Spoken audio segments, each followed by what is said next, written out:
Chérie FM, le point sur l'actualité à Bordeaux et dans la région avec Christophe Leroy. Bonjour à tous, très bon réveil. On commence avec les conditions météo. La météo avec Anacourt, votre formule soutien scolaire. Avec une semaine mitigée en Gironde, aujourd'hui c'est un temps gris qui nous attend, en tout cas ce matin, car cet après-midi c'est le retour des éclaircies.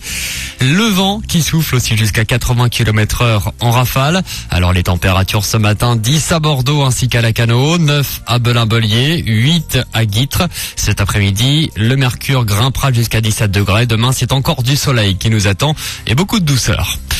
Ce sera encore le temps fort de l'actualité cette semaine. La campagne de vaccination contre la grippe A, elle a été lancée vendredi pour les femmes enceintes et les bébés de plus de 6 mois. Ce sera au tour des collégiens et des lycéens à partir de mercredi. D'ailleurs, la préfecture de la Gironde a décidé de nouvelles fermetures d'établissements scolaires vendredi. Les cours sont donc suspendus à compter d'aujourd'hui et jusqu'à vendredi dans les écoles maternelles Paul-Antin, Dupaty et Meunier de Bordeaux, les écoles Van Gogh et Fournier à Senon, l'école maternelle du Lamont à Blanquefort, l'école maternelle Corbiac à Saint-Médard-Angel et le collège Mauguin à Gradignan. Désormais, le département compte 12 établissements fermés. Un avion dérouté hier à Mérignac suite à un problème de dépressurisation. Vers 17h, un avion d'Air Iberia assurant la liaison entre Bruxelles et Madrid a dû atterrir à l'aéroport de Bordeaux-Mérignac où il s'est posé sans difficulté. Sur les 94 passagers et 6 membres d'équipage, 16 personnes ont été légèrement choquées. La distribution du courrier pourrait bien être perturbée demain en Gironde. Les postiers du département pourraient donc débrayer. Ils manifestent contre le changement de statut de la Poste. Autre mouvement, celui des enseignants, appelés à la grève, demain aussi pour dénoncer les suppressions de postes.